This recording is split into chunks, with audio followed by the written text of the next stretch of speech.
having the fates conspire to augur in cataclysmic external and internal events in order to undermine the rotten edifice that we stand worshipping and bring it crashing down around us. As this photonic light gradually intensifies, most people's consciousness are going to rebel, as we all do when a bright light is shined in our face. We turn away and cover our eyes. We may even strike out at those holding the light towards us. Those few that can face this light and who are prepared for it will be guided, given their healing, and able to live their dreams. But these few will have to be deeply able to understand what's happening to those around them in order to be defended against the worst effects of this irregular but radical change. David Icke, another person who thinks that the 26,000-year precession cycle will somehow pass the Earth through a light nebula in 2012, says the following: "Then we can go into a stage 2, which is an incredible consciousness shift which is going to happen, and is happening for many people already, but it can happen for everyone if we open up to the knowledge of what's going on, and to do that, the edifice of oppression must go. And the second is not going to happen for many people unless we remove the edifice of suppression." Because many people are going to think, what the heck is going on? And they're going to go through this great change in a complete fog of what's happening. Fear, oh my goodness, what's happening?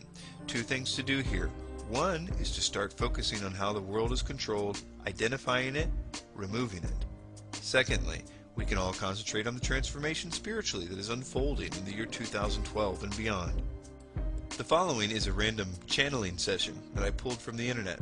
It says, "There is an extraordinary divine alchemy also happening with your planet and humanity as it experiences this karmic transmutation. The roots of the new human evolution are taking hold. Through the changes that will occur in your lives and in your world over the next years, a human society of oneness will indeed be birthed. If there is no change, no upheaval, which causes the old ways and systems to be evaluated and dispensed with, then no evolution is possible." Icke and Tsarian and all the 2012 proponents go on at length to tell us why we need to evolve from the spiritual state that we are currently in. It's more of the tired old line that all the problems of the world were caused by religions, and that religions, especially the Christian one, is the greatest enemy of enlightenment. This is the idea that I explain in my video, Religious Wars, Fact or Fiction, that is also a piece to this complicated web of indoctrination we are all going through. The sum of the video is that it was never true believers of any religions that caused wars, but instead it was the governments who, through controlling education systems, perverted religious teachings so that they could get their people to fight wars for them. In fact, that's the reason why the Bible was kept from Christian after Rome took over Christianity. Because true Christian teaching has literally no place for anything but absolute peace and love for your enemies. And that concept is not good for governments that love war. So I will now stop beating around the bush and tell you what I think is going to happen, and how it will lead to genocide. Keep in mind, this is my opinion, and I'm still working on it. And I'm sure that many of the details that I will propose about how we will get there are going to be wrong. But we will get there. A major war will be set up by those that have the power to make things like that happen.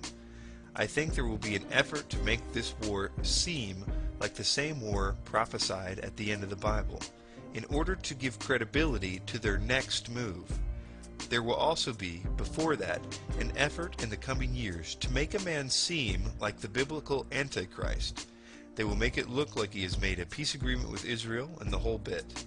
They will put him in charge of some quasi-global government, maybe the UN or the EU. This system and man will essentially be the fall guy. They will be destroyed to make what comes after them seem like the prophesied utopia. The culmination of this system will be a nasty war in the midst of terrible economic devastation. Basically everything that can be engineered to go wrong will be going wrong at that time. It is my belief that they're going to make this be around 2012, and possibly even December 21st, 2012. But it doesn't have to be. It just needs to be close to that date for it to work for them. An event will happen that they will control that will activate all the years of indoctrination that we have been subjected to over the last few years. The following could happen a number of ways, but many things will be accomplished with it. I have hypothesized in the past that it could be done with a false alien manifestation, where we are all saved from ourselves, just in the nick of time, by them. And I still think it will have something to do with this, i.e. extraterrestrials. One of the reasons is because it would also activate some of our other programming at the same time, namely that we have been, in the same manner as 2012, taught to think that alien existence equals no God. And so it would help us to go into the new system united with a new belief about our origins, as well as a worldwide rejection of God. This will be important later. This new religion will be one where man believes himself to be God, again activating years of latent programming. The aliens will encourage this belief by telling us that we aren't evolved like them, but that we too can be as gods, like them. And I will eat my hat if it is not claimed that they genetically created us, because that idea would finally give evolutionists a way to temporarily explain the DNA code, and the world would embrace this as a scientific truth. This is of course until someone asks the question, well, who created their DNA? The DNA code currently frustrates an honest evolutionist because the code betrays design. This would also be the best possible solution to the national sovereignty problems that a world government has had, as we would willingly give up our flags and constitutions, as we would now believe ourselves to be a part of a new galactic family, making national sovereignty obsolete. There is one more ingredient that will be added to the mix. This is the one that you will, if you understand theosophy, know that any utopia can't be complete without, i.e., the world teacher. In addition to the stated objectives, as of 1889, Helena Blavatsky purportedly had told a group of theosophical students that the real purpose of establishing the society was to prepare humanity for the reception of the world teacher when he appeared on Earth. This was repeated again, more publicly, by Annie Besant in 1896, 5 years after Blavatsky's death. In Blavatsky's own writings, the only reference to a similar idea indicated that it would not be for at least a century. The world will believe that an ancient avatar, or God, has returned to save them from themselves. He will possibly claim a relationship with some sort of extraterrestrial, but he will most importantly have in some way destroyed the patsy Antichrist. This person will activate another program that we have been given. This one is part of what's called the externalization of the hierarchy, part of which is an idea that many ages have seen an avatar come to them at crucial junctures in history, and that they were all the same entity, like Buddha, Krishna, and Jesus.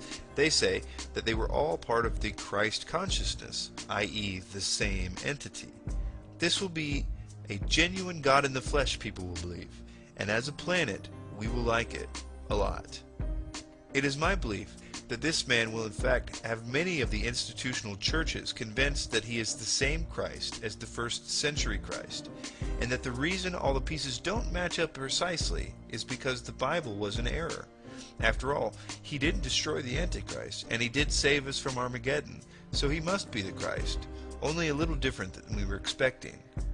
The lukewarm churches will embrace his message totally, as will the rest of the world.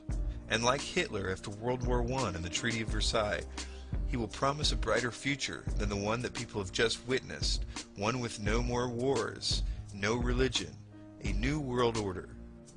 We will give him the reins to this new technological utopia, but it is my belief that this will not be the end of bad things at all, but the beginning of the worst time in the history of humanity, one where this impostor will force the world through a technological means, possibly a chip, to worship him. And this is why, in my opinion, when the disciples of the real Jesus asked him what his return would be like, he started his answer with this. And Jesus answered and said unto them, Take heed that no man deceive you. For many shall come in my name, saying, I am Christ, and shall deceive many. And ye shall hear of wars and rumors of wars. See that you are not troubled. For all these things must come to pass, but the end is not yet. My friends, every conceivable conspiracy has in some way or another been leading up to this event. It has all been preparation for this. This is a spiritual war, and there is a very powerful entity that wants to try to extract the worship from every human on this earth. For the first time, he has the infrastructure to control people in such a way to do this. All of the money systems and the geopolitics and the police state and the chemical poisoning of the planet have all played a role in preparing the world to be spiritually milked by this ancient cherub. But no matter how powerful he is, he and all his demons are still subject to the lowliest Christian, who has been given total power over all dark spirits, because the real Christ has given it to them, even though most do not understand what they have or use it. But this is why it is said, the spirit who lives in you is greater than the spirit who lives in the world.